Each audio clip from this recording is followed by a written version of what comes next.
Welcome to our 5-minute session. Today, we will discuss the experience of observing ostracism and its consequences. So as we start, let us imagine the following scenario. A new colleague arrived at the office today. She is very shy and unfamiliar with the environment. During lunchtime, a group of friends asked you to go out for lunch together. When you walked out of the office, you saw that the new colleague was all by herself working at her desk. How would you feel in this situation? In psychology, we refer to the above scenario as ostracism, the experience of being excluded and ignored. Many previous studies investigated the negative behavioral and psychological consequences of being ostracized. Yet, very few studies have looked at this matter through the lens of the observer. Therefore, our study aimed to study the aftermath of observing ostracism and examine the role of rejection sensitivity plays in these relationships. Ostracism is a form of interpersonal maltreatment that threatens the need to belong, leading to physical and social suffering. According to the error management theory, humans are equipped with a quick and sensitive system to detect ostracism because failure to do so could have costly impacts. By observing another person being ostracized, the system could trigger negative feelings of distress as if they are being excluded themselves. Thus, the observer may experience feelings of ostracism just like the target. This system, sensitive to the minimal cues of ostracism, will further influence our behavioral responses, and victims will constantly find ways to avoid rejection. However, the literature has accumulated evidence showing that perceived likelihoods of rejection negatively alter people's well-being and daily functioning. Thus, rejection sensitivity could be an unhealthy mechanism. Meanwhile, the negative feelings generated by observing ostracism could lead to physical pain and social pain. Research has suggested that the two pain systems coexist and overlap. While being rejected can cause distress in social interactions, our brains also activate the sensory and affective components, leading to negative emotions. Thus, much evidence suggests that perceived rejection negatively influences people's physical and psychological well-being. Additionally, observing ostracism is closely related to affecting a person's ability to self-regulate.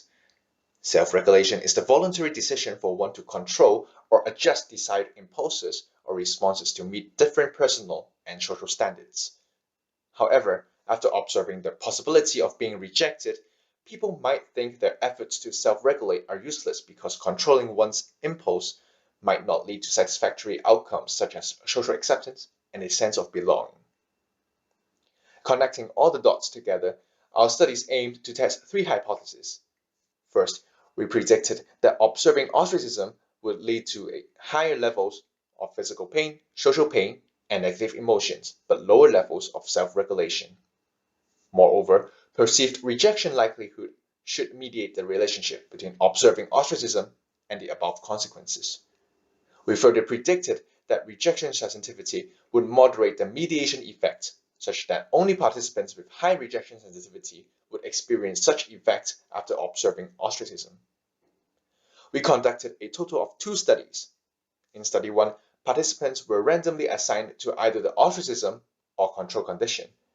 Both groups began with a well-validated rejection sensitivity questionnaire to assess their rejection sensitivity. Then, they proceeded to the cyberball paradigm as the experimental manipulation. Specifically, those in the ostracized group observed players receiving significantly fewer catches in a ball-tossing game than their counterparts. In contrast, those in the control group observed players receiving an equal amount of catches compared to other players. After the manipulation, participants responded to measures assessing their perceived rejection, physical pain, and state of self-regulation. For study 2, the format was very similar to study 1, as it was a replication to extend our findings.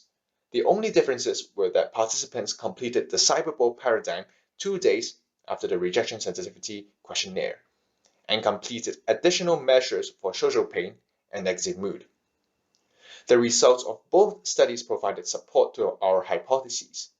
Those who observed a stranger experiencing ostracism perceived higher levels of rejection likelihood, reported more social pain, physical pain, and negative emotions, and had lower levels of self-regulation.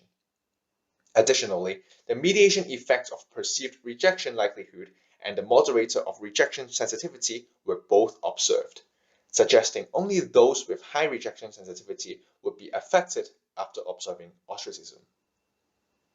In sum, our findings advance our understanding of how ostracism influences the observer's cognition, physiological, and psychological experiences, and self-regulation.